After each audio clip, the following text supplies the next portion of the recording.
A's hosting the Phillies, and the Phillies are minus 170 on the money line. The A's are plus 140. The over-under is at 9.5 runs. Both of these teams on the run line are minus 110. The Phillies laying a run and a half, meaning they have to win by 2.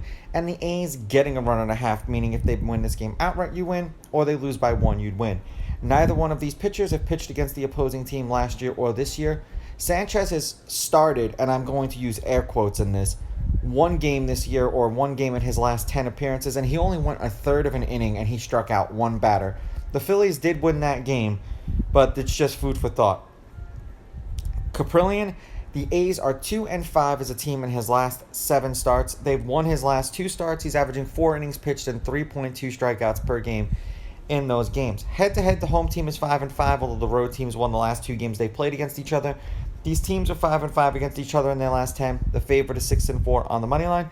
The favorite winning these games by 2 runs or more, laying a run and a half, is also 6-4. There have been no 1-run games in the last 10 meetings, so whether it's the favorite or the underdog, whoever's winning these games is winning it by multiple runs. The under is hit in their last 3 games. The under is 8-2, and the under 9.5 runs is also 8-2. The wind is blowing out from shortstop towards right center field at 11.4 miles per hour. So with both of these pitchers on the mound, it may lead to a little bit more offense. I understand it's one of the deeper parts of the park, so it may not make too much of a difference, but it's food for thought. Now, the last game they played against each other, which was yesterday, the Phillies won 6-1. The game before that, the A's won 4-1. The game before that, the Phillies won 4-2, and the game before that, the Phillies won 9-5. That's the last 4 games they've played against each other. Only one of those games went over, and one of those games was this year. The other ones were last year. The Phillies are on a 4-game winning streak, and they are 8-2 in their last 10. The under is 4-2-3 in their last 10 games.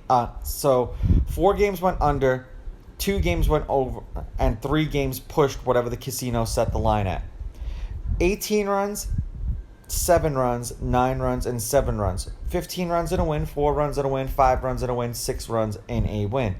For the A's, they're back to their losing habits. They are 3-7 in their last 10. They've dropped their last 3 games, and they are 1-3 in their last 4. The under is 6-4 in their last 10. 3 runs, 9 runs, 7 runs, 7 runs. 2 runs in a win. Back-to-back games where they scored 3 runs and lost, and 1 run in a loss. Phillies with the money line, Phillies laying the runs, and the under. I understand that this is going to be a bullpen game, but even if the Phillies explode for 9 runs and beat the A's 9-0, it's still an under game. These are just my picks. If you disagree, please go with your gut, and please bet responsibly.